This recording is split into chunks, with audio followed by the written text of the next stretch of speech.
Welcome to Wages of Cine's 31 Days of Horror. I'm Dan Beck. Tonight we'll be looking at Night of the Werewolf.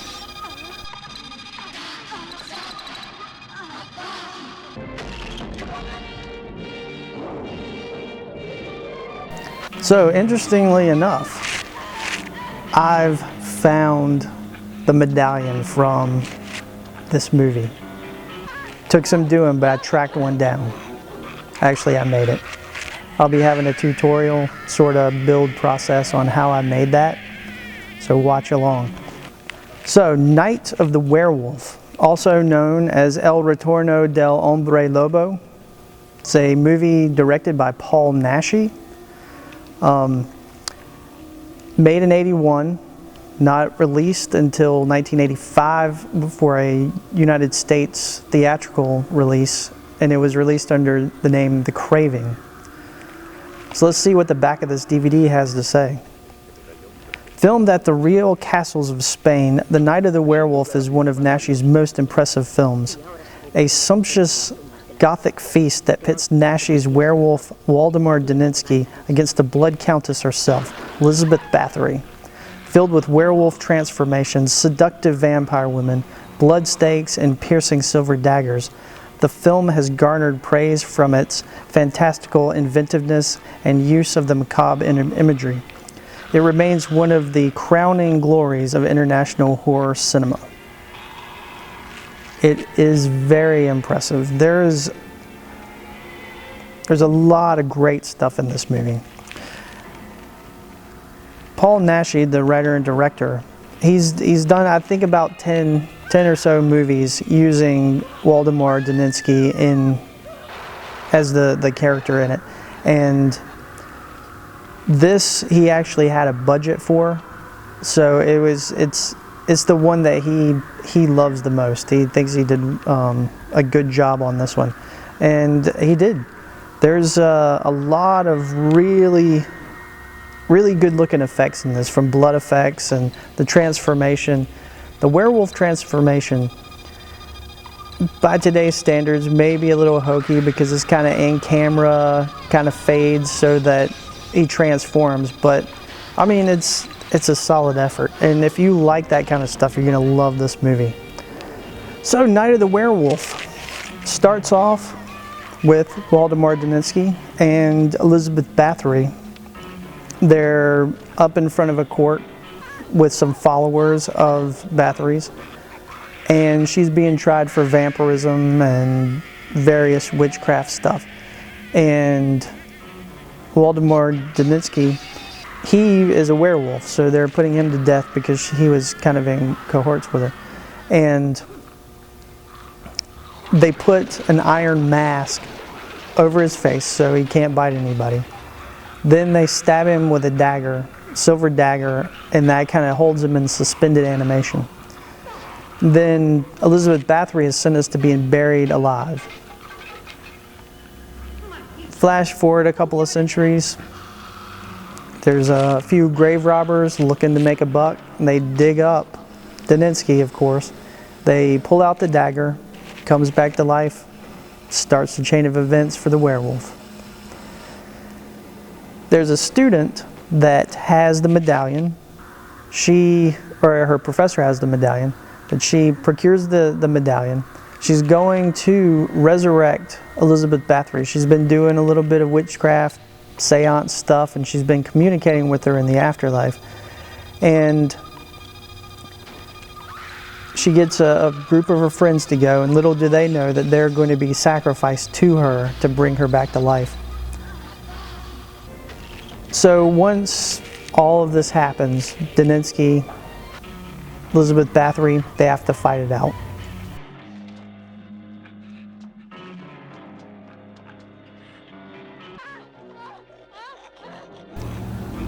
It's like the blood effects are good, the transformation, it's good. It's that 80s kind of good. Daninsky helps kind of save the girls from being accosted. One of them ends up falling in love with them. So there's that little love thing going on. and it's sort of a driving force for him to kind of keep his werewolfness in check. There's the whole push and pull of evil and trying to defeat evil, and will it happen? What's going to happen? And this is I think Naschy did a good job. Naschy was in Panic Beats, which is, you know, it's not as, it is sort of gothic, but it's not as refined as this, I would say. But he's done countless of these, and this one he's really used his budget and had the budget to do what he wanted to do with it.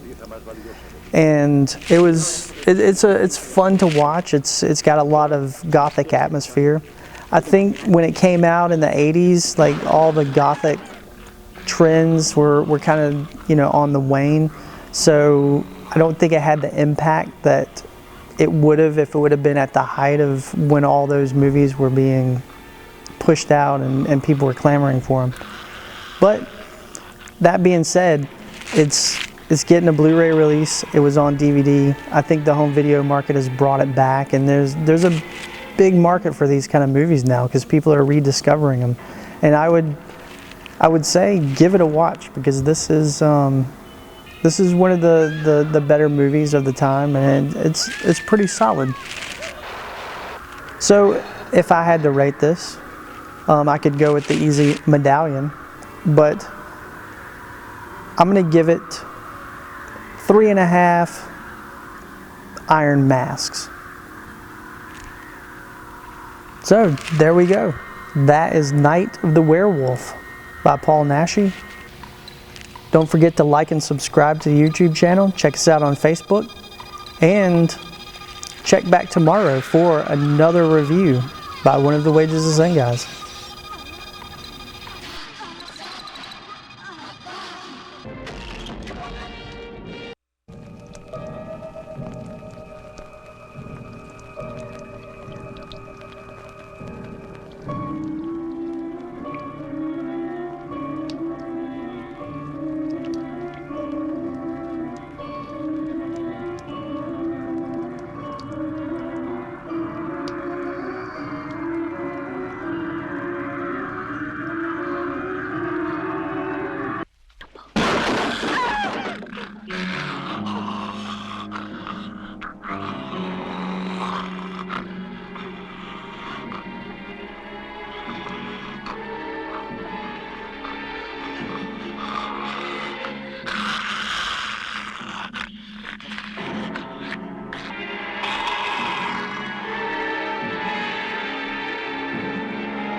medallón perteneció a la condesa Bathory. Es sin duda la pieza más valiosa de mi colección. Y ahora sabemos dónde se encuentran las tumbas de la Bathory. De Odbo, su más fiel servidor. Y de Valdemar Taninsky, el licántropo.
¡Maldito!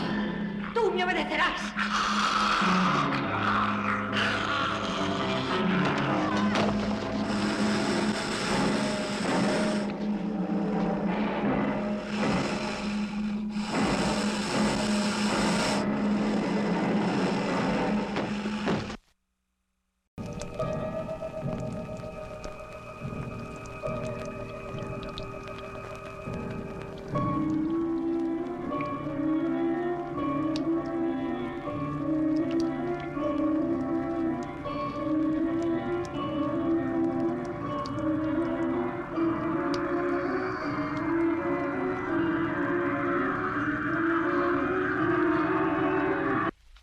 Este medallón perteneció a la condesa Bathory.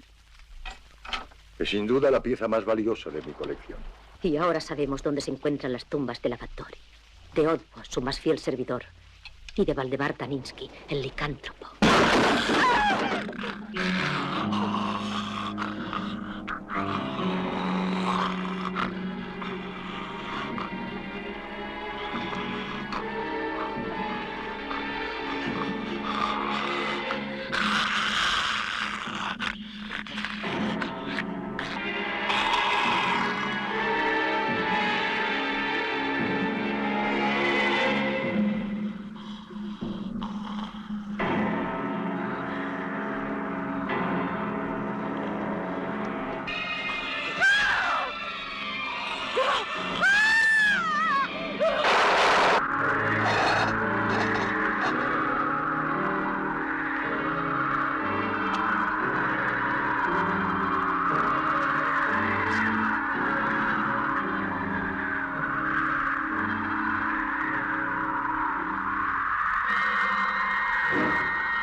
¡Maldito! ¡Tú me obedecerás!